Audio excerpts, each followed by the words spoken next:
বেশিরভাগ মানুষকেই আমি বলতে শুনেছি যে বাড়িতে যদি একটা মানি প্ল্যান্ট গাছ বসানো হয় তাহলে নাকি সংসারে আর্থিক উন্নতি সচ্ছলতা আসে। তবে এই কথাটা কতটা ঠিক আমি জানি না, কিন্তু এই সব কথাগুলো বিশ্বাস করতে আমরা বাড়ির বউরা কিন্তু বড্ড ভালোবাসি। আর তার সাথে সাথে এই গাছটা যত বড় হয় এর লতা পাতাগুলো এত সুন্দরভাবে গ্রিলের গায়ে জড়িয়ে থাকে না, যার জন্য বাড়িটাও কিন্তু দেখতে খুব সুন্দর লাগে। তো হ্যালো এভরিওয়ান, আমি বৈশাখী আবারও চলে এসেছি আপনাদের সাথে একটা নতুন ব্লগ শেয়ার করতে। আশা করি আপনাদের এই ব্লগটা খুব ভালো লাগবে। তো আজকের হলো রবিবার, আমি রবিবার সকাল থেকেই শুরু করে দিয়েছি।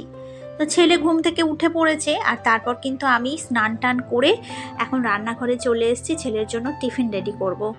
যেহেতু সকালে ঘুম থেকে যখনই ওঠে তখনই ও আগে দুধ খেয়ে নেয়, আর তারপরে আমি এই কাজ ওই কাজ করার পরে আর কি আমি ওর জন্য একটা ব্রেকফাস্ট বানিয়ে দিই। তো আজকের ভাবছি একটু ম্যাগি করে দিই। তো ছেলেকে ম্যাগি খাইয়ে তারপরে আমি রান্নাঘরে চলে এসেছি। এই একটু মাছ আর মাংস আমার হাজব্যান্ড বাজার থেকে নিয়ে এসছে, তো সেগুলো ধুয়ে নিচ্ছি। অন্যান্য দিন যেমন আমার হাজব্যান্ড বাজার থেকে সকালবেলায় মাছ নিয়ে আসে, তখন আমি কি করি, মাছ টাছগুলো ধুয়ে তারপরে আমি কিন্তু স্নানটা করে নিই। আর স্নান করার পরে না এই মাছ মাংসগুলো ধুতে একদমই ভালো লাগে না আমার। কেন দেখবেন অনেকেরই আছে যাদের স্নান করার পরে এগুলো ধুতে ইচ্ছা করে না, কিন্তু কিছু করার থাকে না, এক আধ দিন তো এগুলো হয়েই যায়। আর আমি যখনই মাছ মাংস বা বাসন মাজি তারপরে কিন্তু আমি সিঙ্কটা খুব ভালো করে ঘষে মেজে ক্লিন করে রাখি। আর এটা আপনি যত প্রত্যেক দিন যদি পরিষ্কার করেন দেখবেন সিঙ্কের গায়ে কোনো রকম লাল দাগ হয় না। আর সব সময় পরিষ্কার করলে দেখতেও ভালো লাগে আর জিনিসটা সুন্দর থাকে। আর ওদিকে মা চিড়ের পোলাও বসিয়েছে, আর এদিকে আমার ছাদে কিছু জামা কাপড় মেলার ছিল, তো সেগুলোই কিন্তু আমি ছাদে চলে এসেছি জামা কাপড়গুলো মেলে দিতে।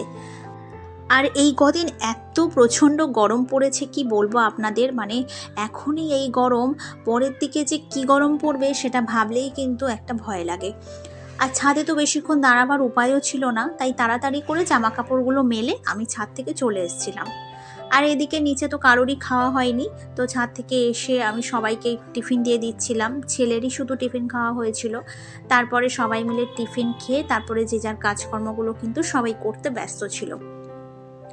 আর এদিকে আমি এরপরে রান্না বসাবো, তো সেইগুলোরই জোগাড় করছিলাম। তো সব জোগাড় টোগাড় করে আমি আমার ঘরটাকেও আজকের একটু ক্লিন করব। প্রত্যেক দিন দেখবেন মেয়েরা কিন্তু চায় যে তার ঘরটা যেন সুন্দরভাবে সাজানো গোছানো থাকে, কিন্তু যাদের ছোট বাচ্চা থাকে তাদের পরিশ্রমটা না একটু বেশি।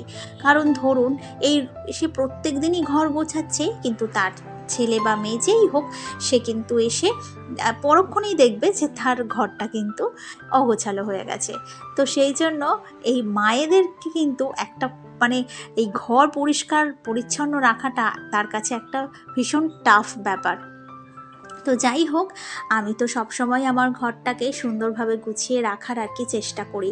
আর দেখবেন যাদের খাটে একটু ডিজাইন বেশি থাকে সেই সব খাটগুলো না ওই খাঁজে খাঁজে খুব নোংরা পড়ে। তো সেই নোংরাগুলো পরিষ্কার করার জন্য খুব ভালো হয় যদি একটা ব্রাশ থাকে, আর না হলে কাপড় দিয়ে খাঁজে খাঁজে পরিষ্কার করে নিলেও কিন্তু পরিষ্কার হয়ে যায়।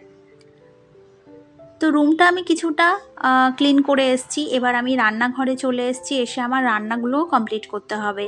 তো একদিকে আমি চিকেন কষা বসিয়েছি, আর একদিকে ছেলের জন্য চিকেন স্টু বানিয়েছি।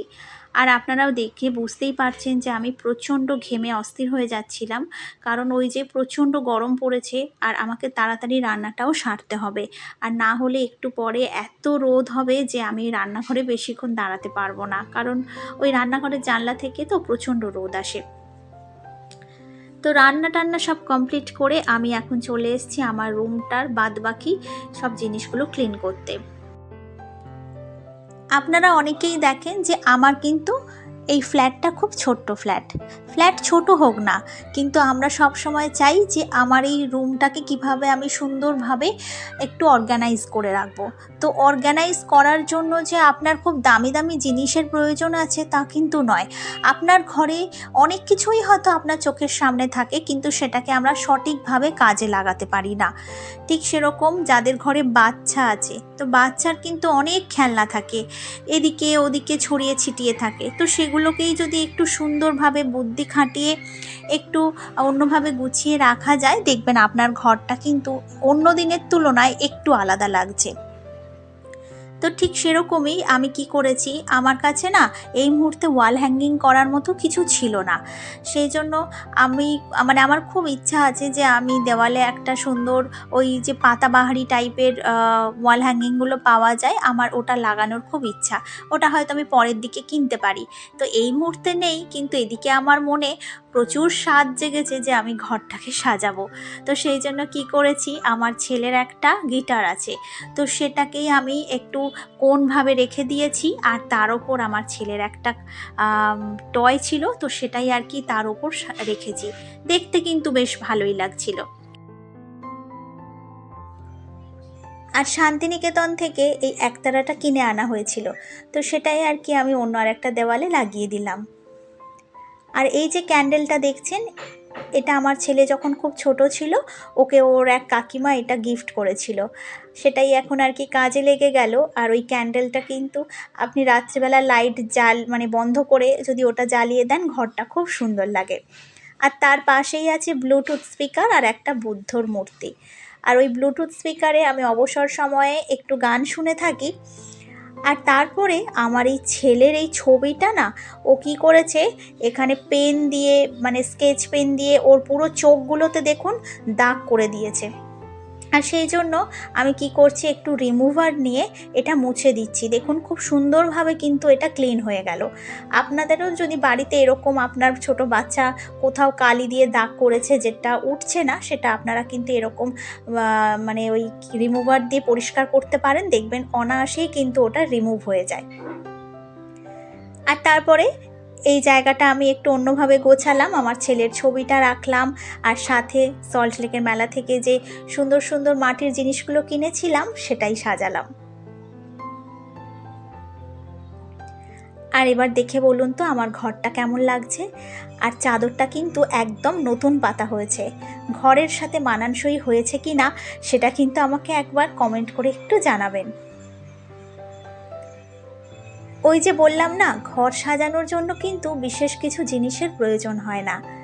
আমাদের বাড়ির বউদের না বিশেষ কিছু চাহিদা থাকে না, তারা চায় যে তাদের সংসারটাকে তারা যেন সুন্দরভাবে একটু গুছিয়ে রাখতে পারে, আর সাথে সংসারের মানুষগুলোকে যাতে হাসি খুশিতে ভরিয়ে রাখতে পারে। আমার রুমটা ছোট হতে পারে বা আমার ফ্ল্যাটটা ছোট হতে পারে, কিন্তু আমি না এই ছোট্ট ফ্ল্যাটে আমি কিন্তু খুব ভালোই আছি। আমি এটাতেই খুব সন্তুষ্ট, কারণ আমি মনে করি যে আমার মাথার ওপর কিন্তু একটা ছাদ আছে। একজন আছে যারা খুব কষ্ট করে বাঁচে, যাদের মাথার ওপর ছাদটুকুও থাকে না, তারাও কিন্তু খুব কঠোর পরিশ্রম করেই বেঁচে আছে, আর সেখানে তো ভগবান আমার মাথার ওপর ছাদ দিয়েছে। আবার একজন আছে যাদের মাটির বাড়ি, তারা কিন্তু সেই মাটির বাড়িটাকেই খুব সুন্দরভাবে সাজিয়ে রেখে দেয়। তো ঠিক সেরকম বাড়ি যেমনই হোক না কেন, তার কাছে সেই বাড়িটা কিন্তু স্বর্গের মতো।